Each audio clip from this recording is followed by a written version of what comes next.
Story 1. It was a cold and foggy night when Daniel Turner found himself walking toward the old graveyard on the outskirts of town. He was no stranger to horror stories, but he never believed in ghosts or supernatural beings. His friends had dared him to visit the graveyard at midnight, and, being the fearless man he thought he was, he accepted the challenge. "Just a bunch of old stones and dead people," he muttered to himself as he approached the rusty, creaking gate of Blackwood Cemetery. The place had been abandoned for decades, with no one maintaining the graves. Some tombstones were cracked, others completely buried under wild, overgrown grass. An eerie silence surrounded the area, broken only by the occasional hoot of an owl. Daniel pushed the gate open, and it let out a long, unsettling screech. He chuckled nervously. "Great! Classic horror movie setting." He stepped inside, his flashlight flickering as if resisting the darkness ahead. As he walked deeper into the cemetery, Daniel felt an odd chill crawling up his spine. The cold wasn't normal. It was unnatural, as if something unseen was watching him. His flashlight beam wavered as the air around him seemed to grow heavier. Then a whisper. At first, it was faint, almost indistinct, but it became clearer with each step. "Turn back. Leave now, before it's too late." Daniel spun around, pointing his flashlight in every direction, but there was no one. Just graves and shadows stretching unnaturally under the moonlight. His breath came out in misty puffs as the temperature dropped even further. "All right, very funny, guys," he called out, suspecting his friends had followed him. "I know you're trying to scare me." But there was no response. The silence that followed was deafening, pressing against his ears. Then another whisper, this time right next to his ear. "You're not alone." Daniel's heart pounded. His hands trembled as he turned the flashlight in the direction of the voice. And then he saw it. Standing between two graves, barely visible through the mist, was a figure. It was draped in a tattered, black cloak, its skeletal hands clutching at the edges, as though shielding itself from the cold. Its face, if it had one, was hidden beneath a deep hood, but two glowing, hollow eyes pierced through the darkness. Daniel froze. His mind screamed for him to run, but his body refused to move. The figure began to glide toward him without a sound, its movements unnatural and jerky. "You shouldn't be here." The voice whispered again, but this time, it wasn't from around him. It came directly from the figure. Daniel stumbled backward, nearly tripping over a broken tombstone. His breathing became shallow, his vision blurring from fear. This isn't real," he whispered to himself, gripping his flashlight tightly. "You're just seeing things. Just a trick of the fog." But the figure was real, and it was coming closer. The mist around the figure thickened, swirling unnaturally, twisting and shifting. The moment Daniel blinked, the figure's appearance changed. It was no longer cloaked. Instead, what stood before him was far more terrifying. A corpse-like entity, its skin peeling and gray, hollow eye sockets burning with an unnatural glow. Its mouth stretched into a grotesque, hollow grin, revealing jagged, broken teeth. The figure's fingers were elongated, with sharp nails that dripped with a dark, tar-like substance. Daniel felt his mind unravel. His body grew cold, his limbs numb. He tried to scream, but no sound escaped his lips. His vision darkened as his mind went into shock, unable to process the horror before him. The ghost let out a long, rattling breath. "You have disturbed the dead. Now you must pay the price." Daniel's body refused to move as the entity reached for him. The moment its fingers grazed his skin, a searing pain shot through him, and his vision went black. When he awoke, he was lying on his back. But something was wrong. He couldn't move his arms or legs. His body was stiff, confined. The smell of damp earth filled his nostrils. Panic set in as he tried to scream, but only dirt entered his mouth. He was buried alive. He thrashed, trying to break free, but the more he moved, the more the soil above him pressed down. His lungs burned for air. His vision blurred. Then, just before everything faded, he heard a whisper, soft, cruel, and final. "Now, you belong to us." The next morning, Daniel's friends arrived at the cemetery, expecting to find him laughing at their failed attempt to scare him.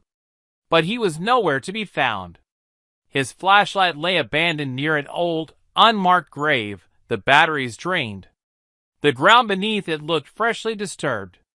And in the silence of Blackwood Cemetery, the wind carried a whisper, soft, eerie, and filled with malice.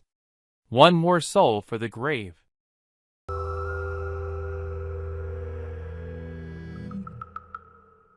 Story 2. In the small Indian village of Bamper, nestled between dense forests and an ancient river, there stood an abandoned graveyard known as Shamshan Ka Budya Maidan, the haunted cremation ground. It was centuries old, its origins lost in time, and locals spoke in hushed tones about the strange voices that echoed from it at night.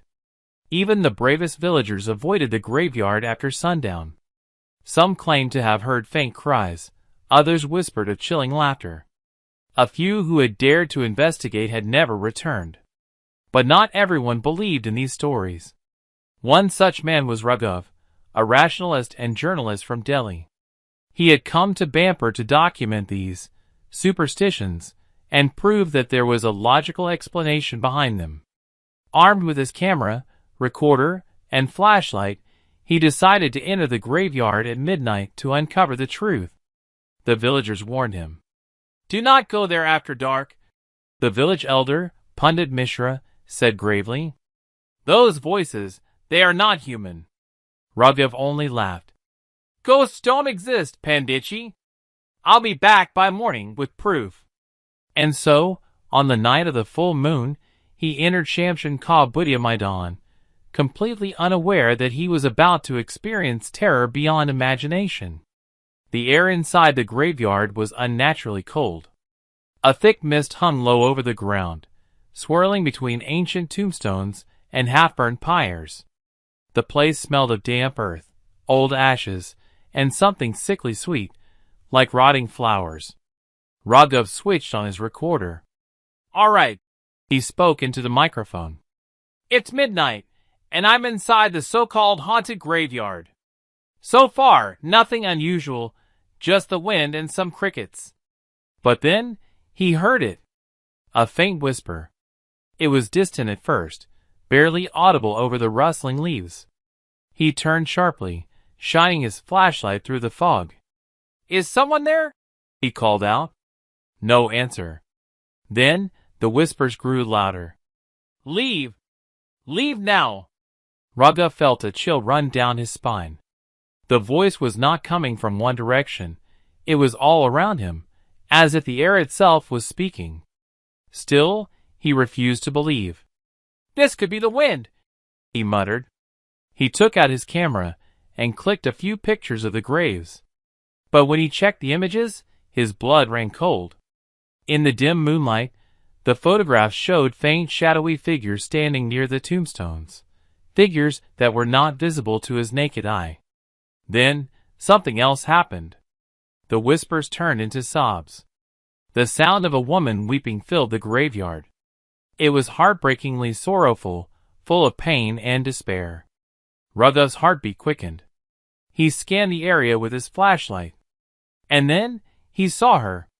A woman, dressed in a red sari, sitting near an old, broken grave. Her long black hair covered her face. Her shoulders shook as she cried. Her bangles jingled softly with each sob. Something about her seemed wrong. "Ma'am, are you okay?"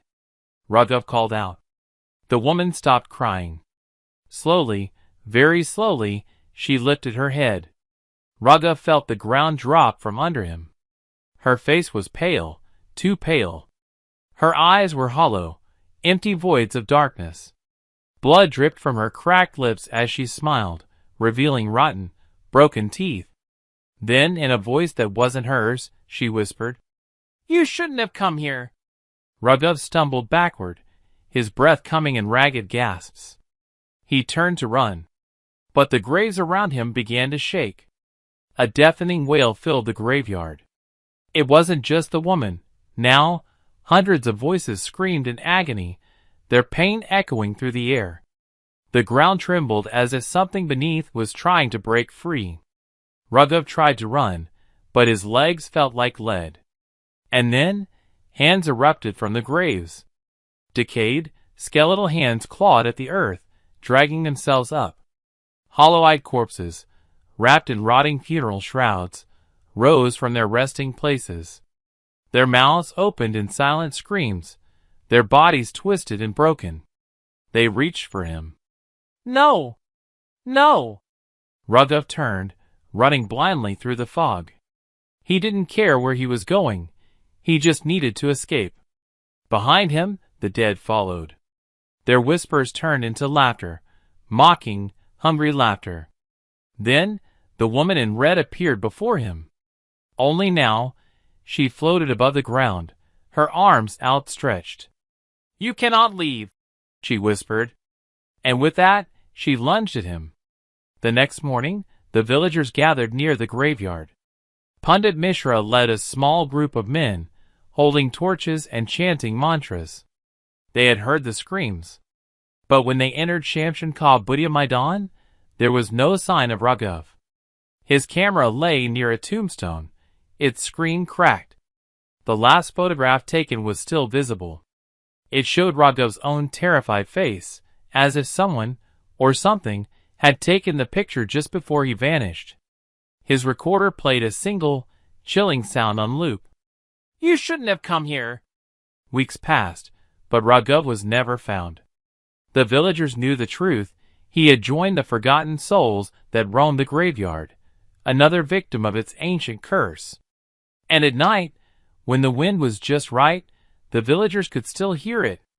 The faint sound of a man's voice, whispering in terror. "Help me! Please! Don't let them take me!" But no one dared to enter Shamshan Ka Budya Maidan. Because once the graveyard called your name, you never returned.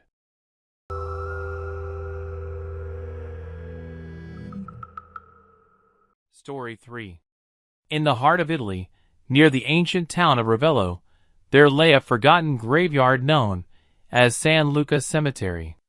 It was perched on a lonely hill, surrounded by dense cypress trees that whispered in the wind. For centuries, San Luca had been abandoned. No new burials, no visitors, only the dead resting beneath cracked tombstones covered in moss. But the cemetery was not empty. The people of Ravello spoke in hushed voices about a man in black, a shadowy figure that appeared at least once a week, always walking slowly over the graves at night. He was tall, dressed in a long tattered coat, his face hidden beneath an old hat. He never spoke, never looked at anyone. He simply walked, and then, without warning, he disappeared into thin air. Some villagers claimed he was the restless spirit of a great keeper who had died mysteriously centuries ago. Others believed he was a soul who had been buried alive, forever searching for justice. No one knew the truth. But one thing was certain, whoever saw him never slept peacefully again. Alessandro Conti was a journalist from Naples, known for his investigations into urban legends. He had exposed fake hauntings, debunked ghost sightings, and ridiculed those who believed in the supernatural. When he heard about the walking ghost of San Luca, he laughed. "A ghost that follows a schedule? Please! This is just another local superstition." Determined to prove the legend false, Alessandro packed his camera, voice recorder, and flashlight. He arrived in Ravello on a foggy evening, ready to spend the night in San Luca Cemetery. The villagers tried to warn him. "Signor Conti, people have gone mad after seeing the ghost. Some have vanished. Leave it alone." But Alessandro didn't listen. "By morning, I'll have proof that your ghost is nothing but mist and imagination." That night, he entered San Luca Cemetery alone. The graveyard was silent, except for the distant hoot of an owl. Alessandro walked between the tombstones, filming everything. "Nothing but old graves and shadows," he muttered. Hours passed. Midnight came and went. Still, there was no sign of the ghost. Alessandro was about to leave when he saw something. A tall figure was moving slowly between the graves. His breath caught in his throat. He adjusted his camera. "Finally," he whispered. "Let's see who you really are." The figure walked with a slow, deliberate step, its long coat billowing slightly in the cold wind. The hat on its head was old and worn, casting a shadow over its face. Alessandro stepped closer. "Hey!" he called out. The figure didn't react. It kept walking, gliding over the graves. Alessandro aimed his camera, zooming in. His fingers trembled as he looked at the screen. There was no one there. Yet, he could still see the figure with his own eyes. His heart pounded. "What the hell?" He looked up from the camera. The ghost had stopped walking. It was standing right in front of him. Alessandro froze. The air around him grew unbearably cold. He could now see the figure clearly. It lifted its head, and Alessandro saw its face. Or rather, what was left of it. The skin was torn, revealing blackened bone beneath. Its eye sockets were deep, empty pits, yet Alessandro felt an overwhelming sense of being watched. Its mouth was stitched shut with rusted wire, as if something, or someone, had tried to silence it forever. Then, the stitches snapped open, and the ghost spoke. "You shouldn't have come here, Alessandro." His blood turned to ice. How did it know his name? Alessandro turned to run, but the graves beneath his feet began to tremble. Cracks formed in the earth. From those cracks, skeletal hands emerged, reaching for him. The wind howled like 1,000 whispers. "Join us!" Alessandro ran, stumbling through the graveyard. His flashlight flickered, his camera slipped from his grasp. The ghost followed, never rushing, never running, just walking, always walking. He reached the iron gates of the cemetery and threw himself outside, gasping for breath. And then, silence. He turned. The ghost was gone. The graveyard was still. Had he imagined it? No. His camera was still inside, lying near an open grave. He hesitated before stepping forward. As he bent to pick it up, he noticed something carved into the stone beside him. It was a name. Alessandro Conti, 1985 to 2023. His own name. His own birth year. But the death date, it was today's date. A chill ran through him. The villagers found Alessandro the next morning, sitting by the grave, his face pale, his hair white as snow. He never spoke of that night. Never returned to San Luca Cemetery. But every week, the villagers still saw the ghost walking over the graves. And sometimes, when the wind was just right, they heard another set of footsteps joining him. A new soul, forever walking in the graveyard.